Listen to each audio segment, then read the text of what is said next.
Say, hey, Yellow Jacket football fans, welcome to In the Press Box, our 8th edition of this. And joining me is Coach Clay Stevenson, the head football coach at Calhoun. Congratulations on a nice victory last week. I appreciate it. The 8th edition. That's it's gone by.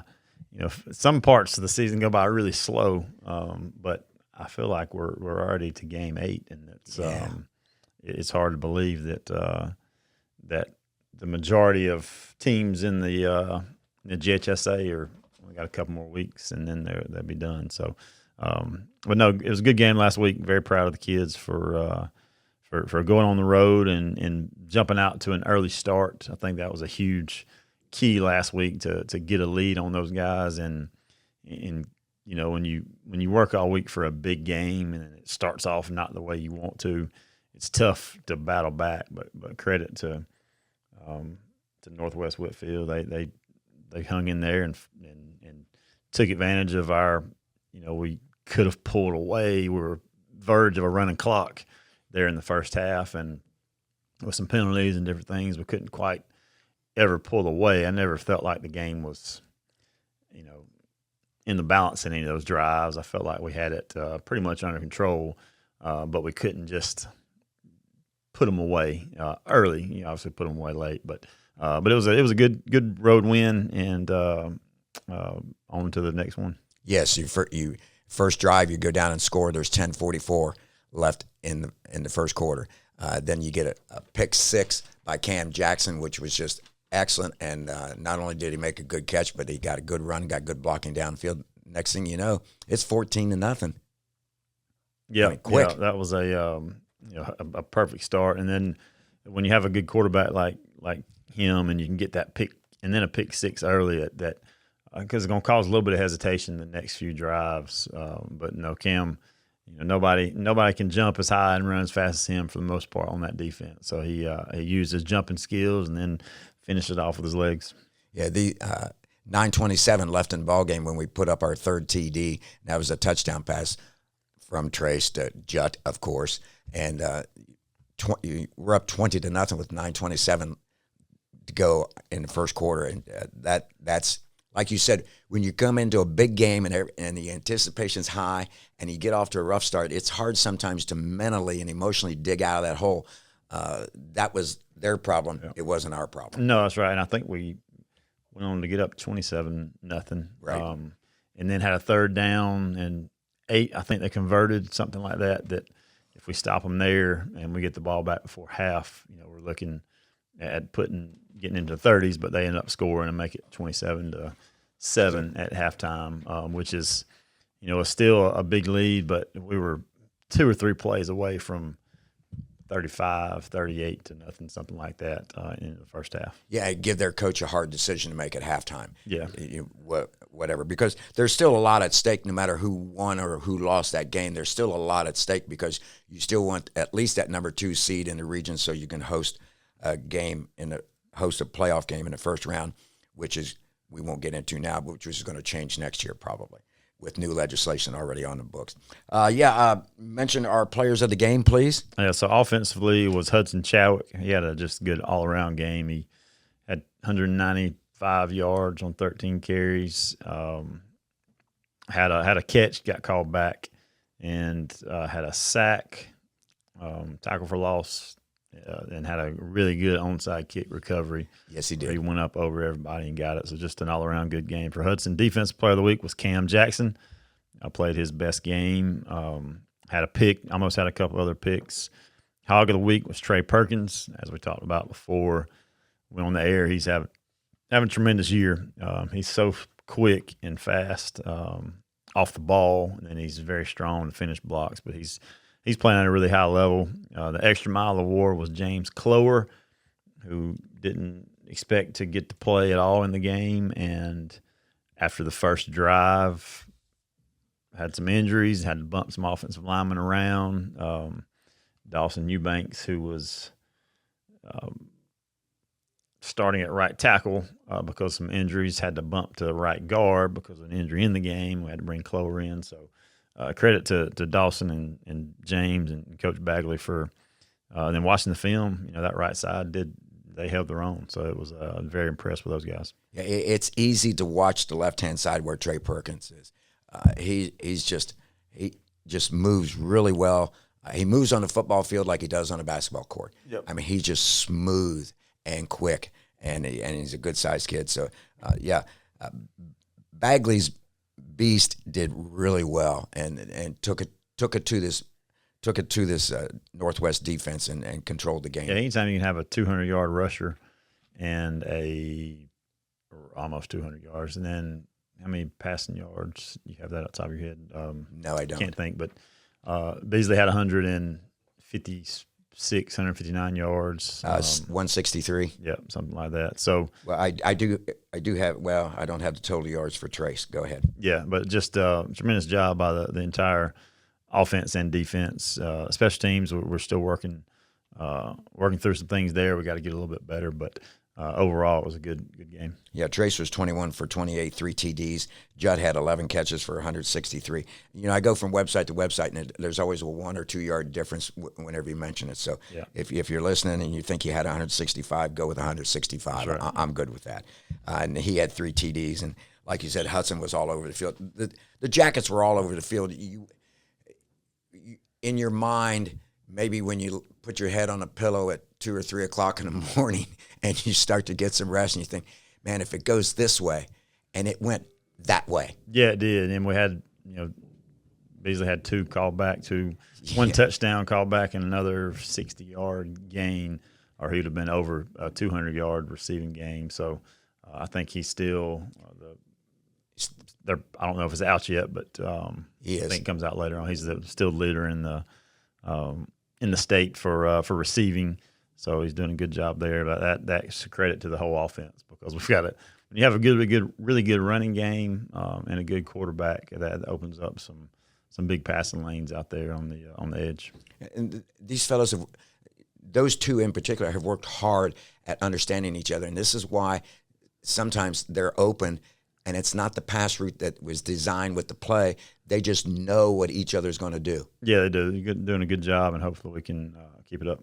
Yeah, good. And we're getting ready to host Gilmer. We don't have to go to Gilmer. I'm going to miss the fall drive, but I'm glad to be at home at the Reeve. It's great to be back here. We travel 1 week. We travel a week. We're home a week, and that's the way this region schedule goes this year. Gilmer's going to be a very methodical, sound team. Maybe not flashy, but just they're going to be in your face the whole night. Yeah, they're good enough offensively to make it a ball game, because they do a really good job of getting 2 and 3 and 4 yards. Watching last year's film, we're playing good defense and they fall forward for 4 yards. Right. Well, if you start doing the math, 4 yards is a pretty good carry when they can get 3 of those. You got a first down. They can repeat that over and over. So it really puts a lot of stress on flip side to the offense of making sure you convert the opportunities you get. Last year, I think we only had 48 plays, which is, I think it ended up being 5 drives, and we scored 3 of the 5. That's not a big margin for error this year against Pickens County. They end up, I think Pickens County had 38 offensive plays total, or maybe 32 offensive plays total, which put that in perspective. Against Cartersville, I think we had 78 plays. So right. Normally somewhere around 50 to 60 is what we average.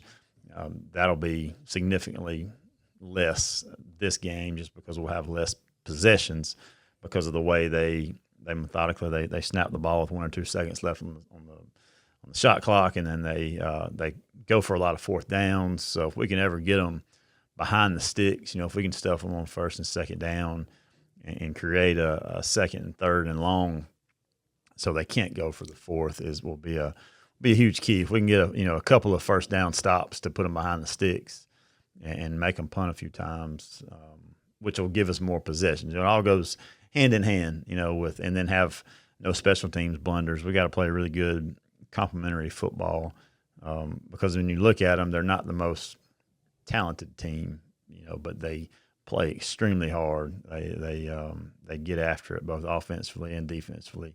They got a pretty good kicker, really good punter.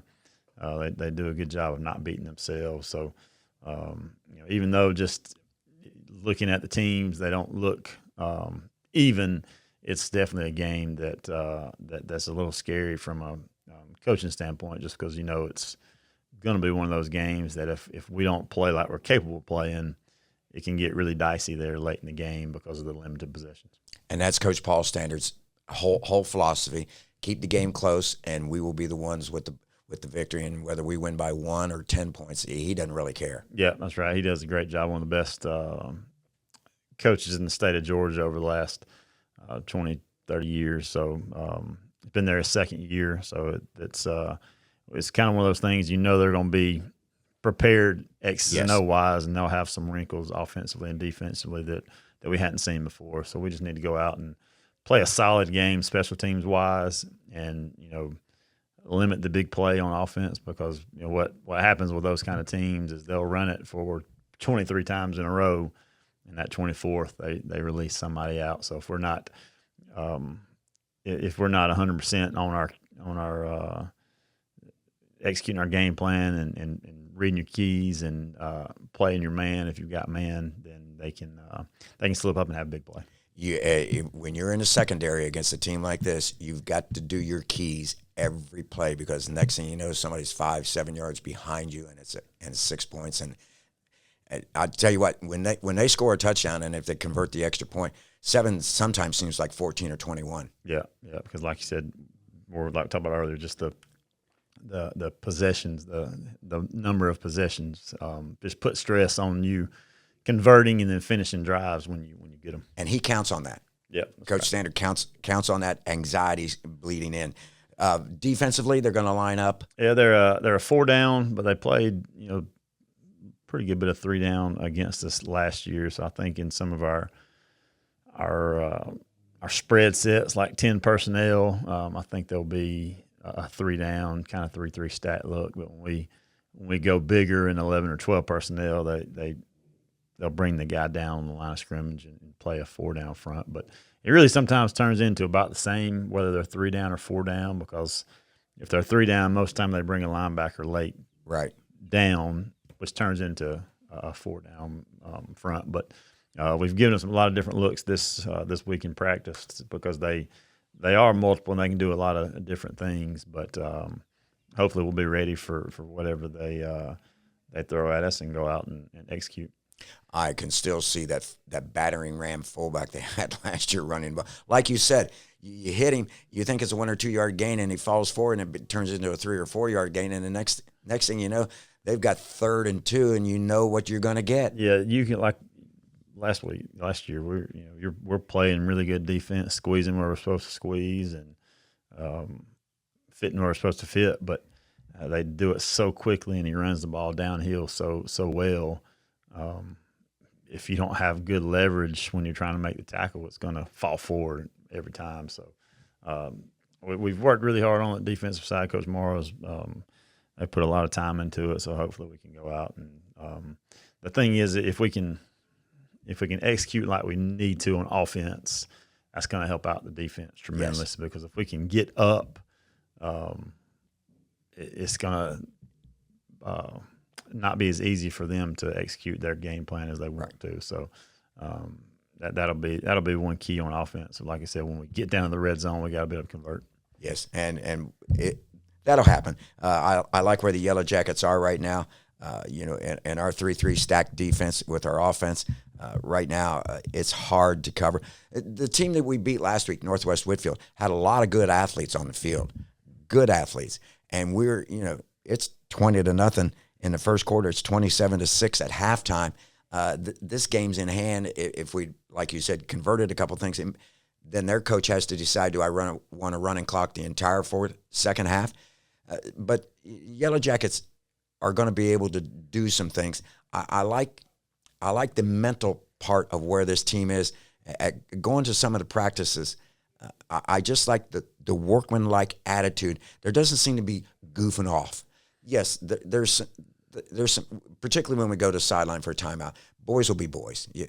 That's But when they're between the sidelines, I'm seeing good practice skills, and I hope practice has gone well this week. Yeah, at this point in the season, those are things we talk about early on with the team of being a mature football team or not. Are we able to handle dead time in practice? Are we able to handle weather delays? Are we able to handle having to go into the gym and practice and not get out? And those are things that you don't just snap your hands and you're able to do it. So, or you don't just clap your hands as I'm doing the timeout signal. But we're not where we need to be at all to be able to be at the same level we were last year, to be a championship team. We're getting there, but we got a lot of things internally that we're still working through to get to where we want to be. Yeah. One of the things that I like, we've got lots of different personalities on a football team. Obviously, it's with any sport and any team. But, we're talking 100 people. So a lot of different personalities, and we get down to the starting lineup. And one of the things that I see is the camaraderie between Jut and Trace. And Trace is just so calm and so competitive, but so calm. And I think that bleeds over. And I see the same thing with your left tackle, Trey Perkins. Trey's a beast on the field, but you go up and talk to him, he's one of the nicest guys in the world. Yeah, no doubt. He's finally kind of coming out of his shell a little bit, but that's what's great about sports in general, especially football, that it does bring all kinds of people together for one goal, regardless of what's going on in society and with the government and with all the news and everything. On Friday night, you have a bunch of people, number one, playing together in black and gold, and you got a whole community coming to pull for one thing, and that's very unique in society to have people from all different backgrounds and cultures and socioeconomic classes come together for one common thing, and that's what one of our themes a few years ago was united. That's one thing I feel like the sports does, and while we don't take our job lightly as teachers and coaches, because it's our job to teach and to mold and to show them how to come together and do things, regardless of whether you agree with things or don't agree with things. Sports teaches you to come together and play for something way bigger than just yourself. Yes. So hopefully we're reaching that team you me model of what we're trying to do. And Friday night's military night, which is a perfect perfect example of team you me. Our service members that we'll be honoring, and ones that are out there overseas right now. That's the ultimate team you me of what they're doing. So. I'm really looking forward. It's one of my favorite nights of the year. Last year, our local National Guard was they were on duty in, I think it was Bosnia. I'm not sure, but they were overseas, so we didn't get to honor them last year. But they're back here, so we'll have some of them and some other active guys as well as veterans that we'll honor on Friday night. The ultimate sacrifice we hope they never have to make, but they're willing to make it. So, yeah, it's good. Well, listen, good luck, good health. Yellow Jackets are at 5-2 on the season, 3-0 in the region, in first place as we take on the Gilmer County Bobcats. Any final comments? Nope. Like I said, looking forward to military night, and hopefully everybody can get out and help support our active and veteran military guys, and as well as the football team. Put on the black and gold, come to the Reeve. We'll fill the stands, and we'll get hopefully a victory against the Bobcats. You have been listening to In the Press Box with Coach Clay Stevenson. You can go to the CalhounTDClub.com website and listen to the podcast anytime you want. Once again, thanks for tuning in. You've been listening to In the Press Box with Coach Clay.